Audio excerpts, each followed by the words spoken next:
When most people look at a skateboard deck, all they see is the image on the bottom of a board. Maybe it's a skull, a logo, some flames, a cartoon, or even something just visually appealing to the human eye. It's easy to assume that these graphics are just for decoration, something aesthetic, personal, or even meaningless. Hi, my name is Nate Jones, and today I want to argue that skateboard deck graphics function as rhetorical artifacts. They don't just decorate the board. They communicate the ideology, shape how skateboarding is understood, and influence who feels included and excluded from the culture. Using skateboard deck graphics as my artifact, I'm going to do two things. First, I'll analyze how the deck graphic currently works to promote a dominant ideology tied to branding, consumerism, and corporate power. Then I'll propose an alternative interpretation of the deck, one that reimagines how the same artifact could promote a counter ideology centered on community, participation, and cultural community rather than consumption. So what is a deck graphic? Simply, a skateboard deck graphic is what I told you earlier, a printed visual design on the bottom of a board. While it may seem purely aesthetic, deck graphics function rhetorically in several ways. They operate as a branding tool, a form of subcultural communication throughout the community, and a partner to global capitalism. Deck graphics circulate everywhere you go.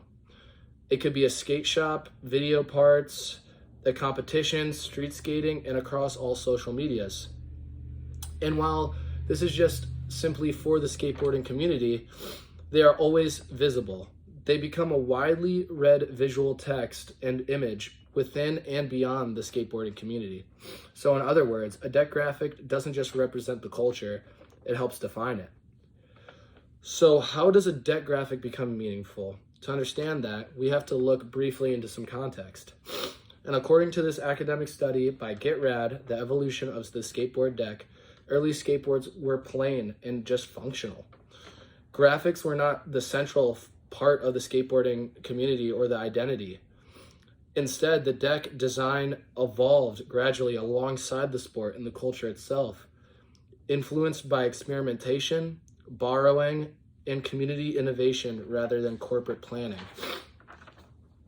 This matters rhetorically because it shows that the deck graphic originally emerged from a cultural practice rather than a marketing strategy. However, as skateboarding grew in popularity and profitability, deck graphics shifted from localized expressionism of identity and art to standardized, mass-produced visual commodities and this shift sets the stage for my first interpretation. My main takeaway is that skateboarding has moved from a culture of practice rebellion and community-driven art to a corporate-sponsored mass production culture where identity is performed through buying what is popular at the time. Modern deck graphics promote an ideology of neoliberal individualism, the idea that personal identity, rebellion, and authenticity are achieved through consumer choice. The dominant ideology that is being advanced in this is the rebellion as a marketable aesthetic, not something you go out and do, or identity as something you can purchase rather than build, or a culture as something that can be scaled and sold rather than go out and being experienced. Deck graphics often use imagery associated with transgression, skulls, flames, irony, shock value, but these visuals are safely packaged within brand systems that profit from them. This ideology is conveyed through specific rhetorical features as well. Brand logos overpowering the artists themselves and not getting enough credibility. Repetitive visual styles across many companies with it being very similar and no unique art. And then mass circulation, which turns once subversive imagery into a trend, into something that can be mass used instead of made. Instead of resisting dominant systems, rebellion becomes a style choice, something legible, predictable, and profitable. This rhetorical system not services skate brands, corporate sponsors, and consumers with purchasing power, but at the same time, it marginalizes those local DIY scenes of the guys actually being rebellious, or skaters who don't fit dominant images, that are low-key skaters or low-key artists who don't have the same visibility as a big brand. An artist who labor becomes invisible behind that branding, something where the brand is the name instead of the artist name itself. Skateboarding shifts from being a lived culture to a corporate-centered business model. This is my alternative interpretation. Deck graphics as a cultural entry point. However, this is not the only way deck graphics can be interpreted. An alternative interpretation reframes skateboard deck graphics not as replacement for skate culture, but as an entry point into it. Instead of consumer rebellion, this interpretation advances a counter ideology of participation over purity, communication or community over individual branding, and cultural continuity rather than cultural loss.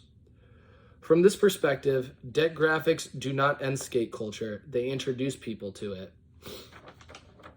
This article, The Artistic Influence of Print Skateboard Decks, argues that deck graphics function as storytelling devices.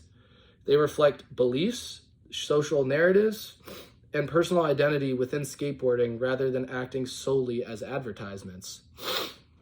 This means deck graphics can still operate rhetorically in ways that support the culture and not just the commerce. Additionally, Get Rad shows that skateboard designs has always evolved through shared experimentation and borrowing, suggesting that skate culture remains participatory even as it grows. Under this alternative reading, the same rhetorical features take on the new meanings. Mass circulation becomes accessibility rather than exploitation. Recognizable imagery becomes a cultural literacy or an art style, and brand visibility becomes a gateway rather than an endpoint. For new and younger skaters, a deck graphic may be the first invitation into a community, not a substitute for it.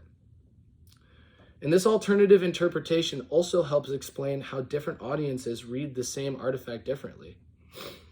A longtime skater may see commodification. A new skater may see belonging. An outsider may just see fashion, and a participant may see lineage and shared visual language. The rhetoric of the deck graphic shifts depending on the positionality you are in, which is exactly what makes it a powerful ideological artifact. So what does this tell us? Skateboard deck graphics are not neutral images. They are rhetorical objects that advance ideologies, shape values, include some audiences while excluding others. And under one interpretation, they promote consumer rebellion and the corporate control. Under another, they function as cultural entry points and keep skateboarding visible, accessible, and evolving.